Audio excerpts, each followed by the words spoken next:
जय गणेश, जय गुरुदेव।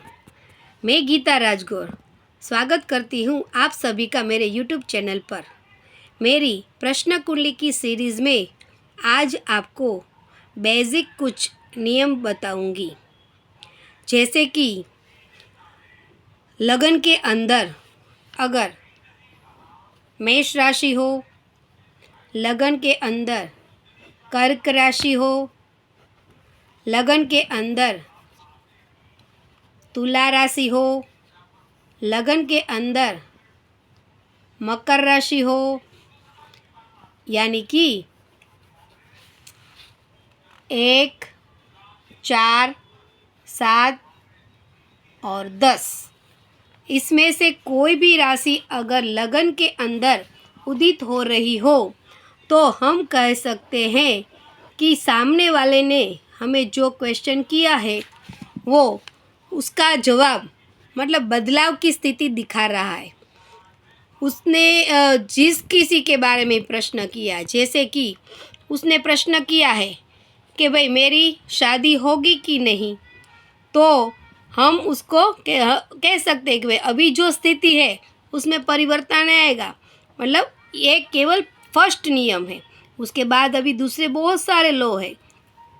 तो आप उसको कह सकते हैं कि भाई आपका जो क्वेश्चन है उसमें बदलाव ज़रूर हो सकती है। फिर दूसरा जो है, अगर लगन के अंदर अगर 2, 5, 8 और 11, मान लो यहाँ पर 2 लिखा है तो वृषभ लगन हो गई। फिर 5 लिखा है तो सिंह लगन हो गई।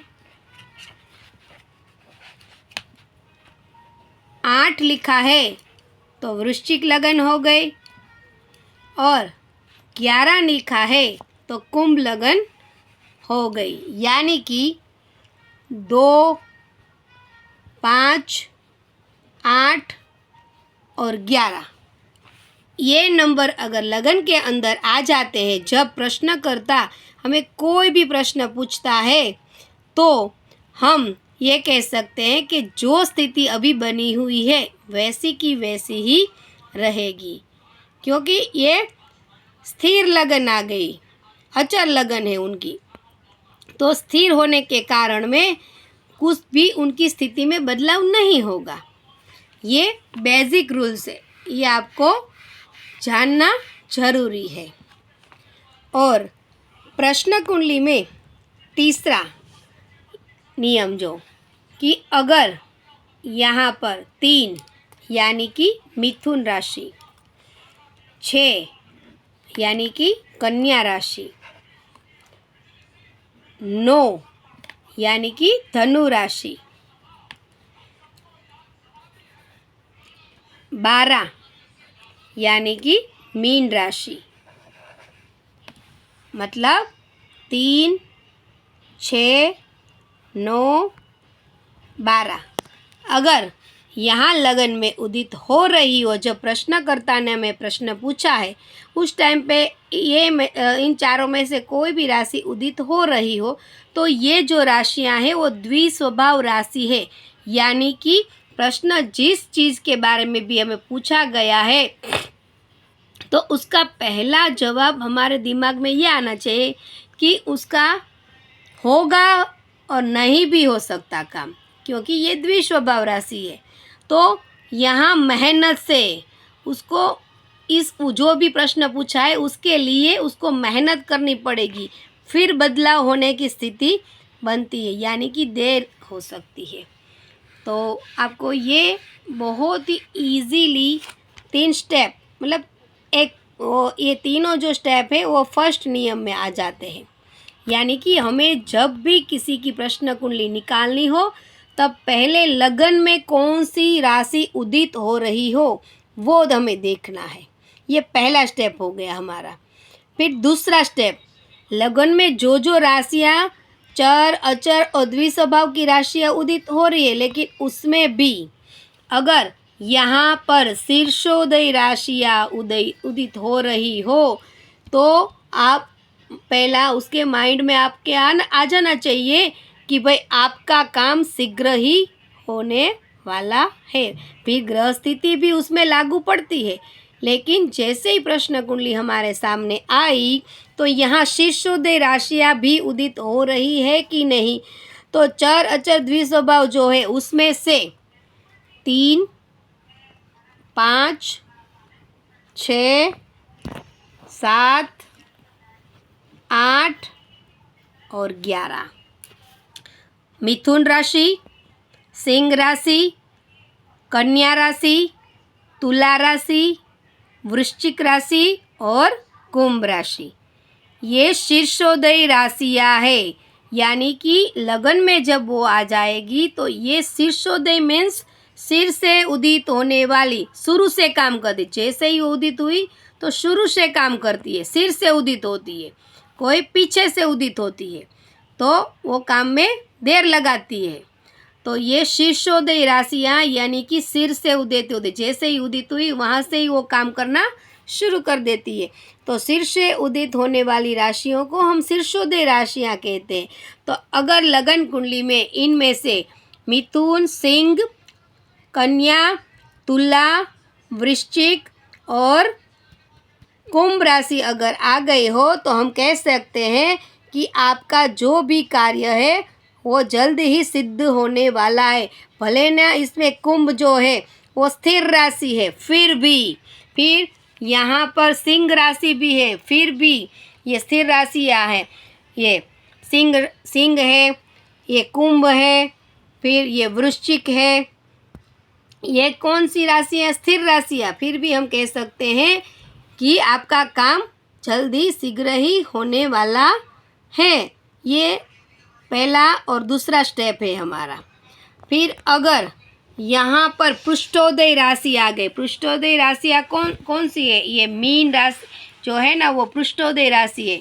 ये पीछे से उदित होती है तो काम में देर होगी। और अगर पृष्ठोदय राशि के अंदर अगर कोई भी अशुभ ग्रह आ गए तो फिर काम नहीं होगा, ये आप माइंड में रख सकते हैं।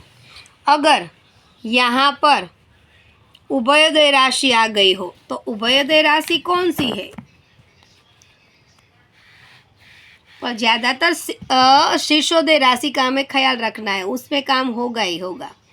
1, 2, 4, 9 और 10।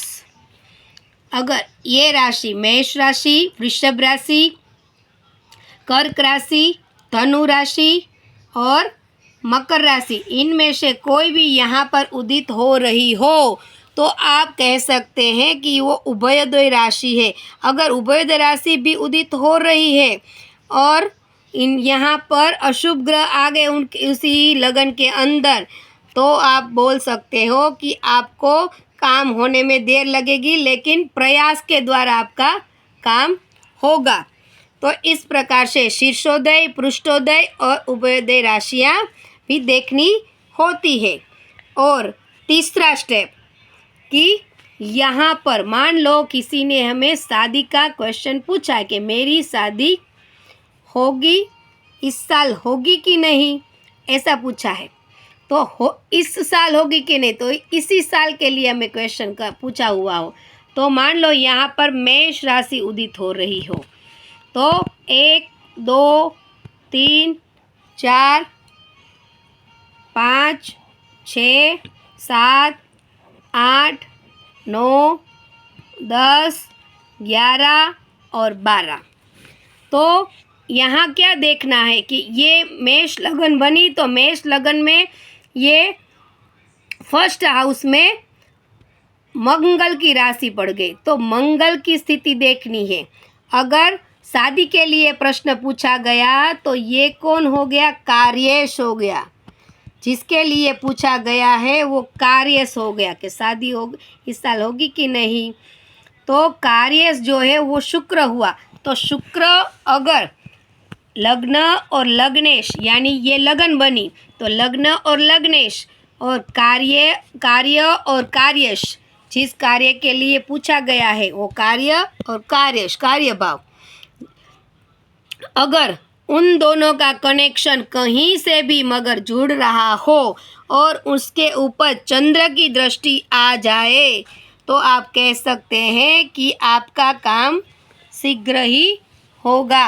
और इस साल वो शादी होगी कि नहीं, वो इस साल के लिए या साल के बाद में या कितने टाइम में होगी, तो वो देखने के लिए भी हमें इस साल योग कहते हैं उसे, इस साल योग को भी देखना पड़ेगा। मान लो ये मंगल जो है यहाँ पर ही बैठा हुआ है और ये शुक्र है यहाँ पर बैठा हुआ, तो भी दोनों का कनेक्शन हो गया, तो शादी योग होने का योग बन गया।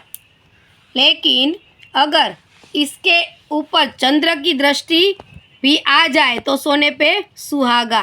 तो चंद्र की स्थिति देखनी, मान लो इसके चंद्र की दृष्टि तो 7वीं होती है, तो चंद्र कैसे देखेगा, या यहाँ होगा या यहाँ होगा, तो एक यहाँ से इसको देख लेगा, ये इसके, तो दोनों का कनेक्शन हो गया। और मान लो कि ये मंगल जो है,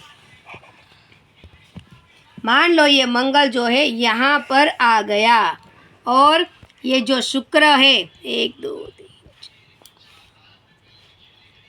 7 8, ये शुक्र जो है यहाँ पर आ गया, तो यहाँ से दृष्टि का संबंध मंगल का तो शुक्र के साथ हो गया।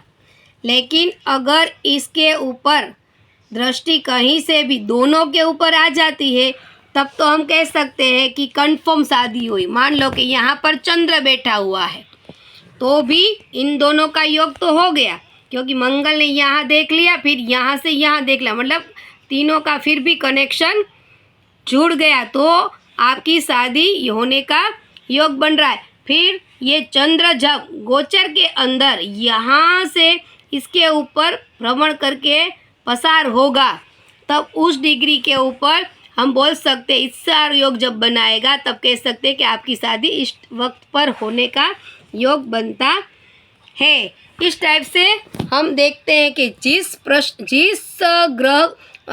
भाव से संबंध से हमें प्रश्न पूछा गया है वो कार्येश बोला जाएगा। अगर नौकरी का कोई प्रश्न है तो हम छठा भाव या 10वां भाव, ये दोनों की स्थितियां भी देखते हैं।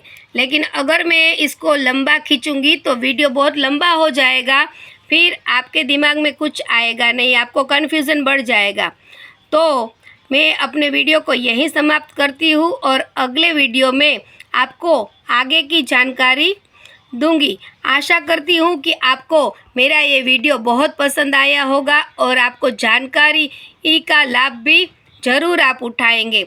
और मेरा वीडियो अगर आपको पसंद आया हो तो लाइक और सब्सक्राइब करना मत भूलिए, और दोस्तों शेयर भी ज़रूर कीजिए ताकि किसी का भला हो जाए। तो अगले वीडियो में हम फिर मिलेंगे इसी प्रश्न कुंडली की सीरीज़ में आगे का लॉजिक लेके। तो राधे राधे।